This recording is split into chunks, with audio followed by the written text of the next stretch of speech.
Assalamu alaikum, everybody. Welcome to this episode of 1001 American Muslim Nights. Today I want to talk about praying in public and some of the interesting experiences I've personally had.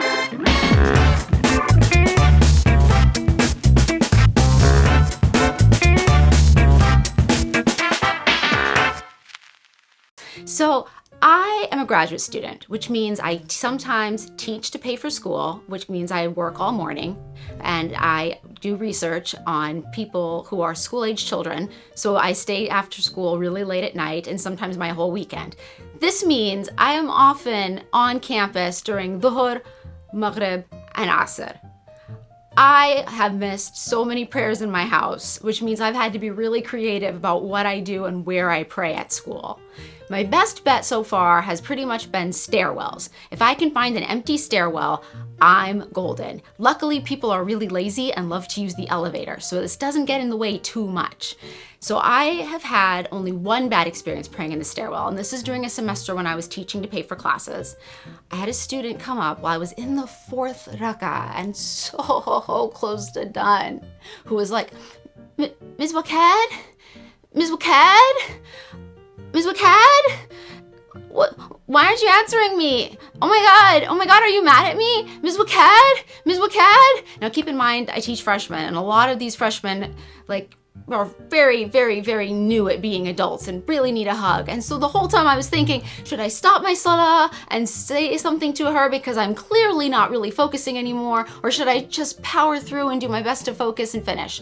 So I finally did finish my salah and turn around and have to explain to her, no, sweetie, I am not mad at you. This has nothing to do with you. I just pray a lot because I'm Muslim. I don't know if you noticed, but I'm Muslim, and this is how we pray. And while I was praying, yes, I was ignoring you. I was putting God ahead of you, but you are very important to me. Please don't worry about that. And she was okay. It took her a little while to stop crying, but she was okay. The only other really weird experience I've had praying was the one time I decided that I'm gonna pray outdoors. So I was outside, I was studying. There were a few other people around, to be fair, but they were kind of spread out at their own tables doing their own thing. So I thought, you know what? I'm on wudu.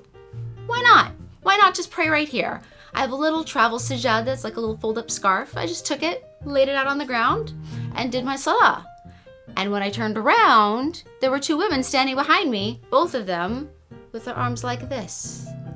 One of them was standing on one foot, the other one was seated in the lotus position. Both of them were humming the Om.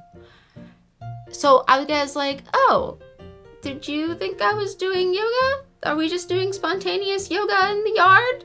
Is that what's happening now? Okay, I guess that's it. Good to know. So the girl that was standing on one foot turns to me and was like, you do a really different kind of salute to sun. Like, I've never seen anything like that. Is it like a power sculpt yoga move? Because I noticed you really use your core to get up and down. So I was like, no, actually I'm Muslim and that's just the way we pray. And yeah, it does use a lot of really, it does use your muscles. It does actually stretch out your back. There's a lot of physical benefits to prayer, but it's not yoga, and I'm really sorry to let you down. I wasn't leading an impromptu session in the yard. The only other time that I've really had kind of a bad experience is when I was doing wudu in public.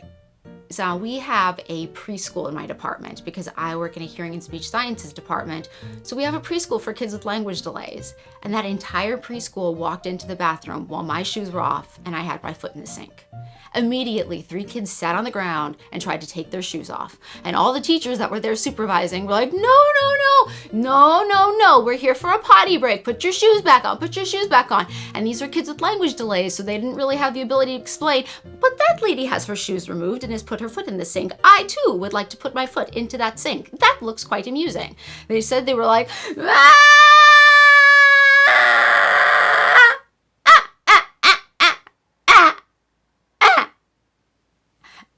And meanwhile, I'm finishing up my wudu and trying to put my shoes back on and apologizing profusely to all of these teachers who are like, you ruined our day. So that's my big foot in the sink story. I've never had anyone else have a problem with it. Just a bunch of little children who also wanted to join in and play with the water. What about you guys? Have any of you had any interesting experiences doing wudu or salah at work or in public or on the train or wherever you had to do impromptu salah? Please hit me up on Facebook, Instagram, Snapchat, Twitter. I'm also available at direct email at arifi@deen.tv. I'm always so happy to hear from you and so happy to answer your questions. Have a wonderful, beautiful day. Assalamu alaikum. Bye.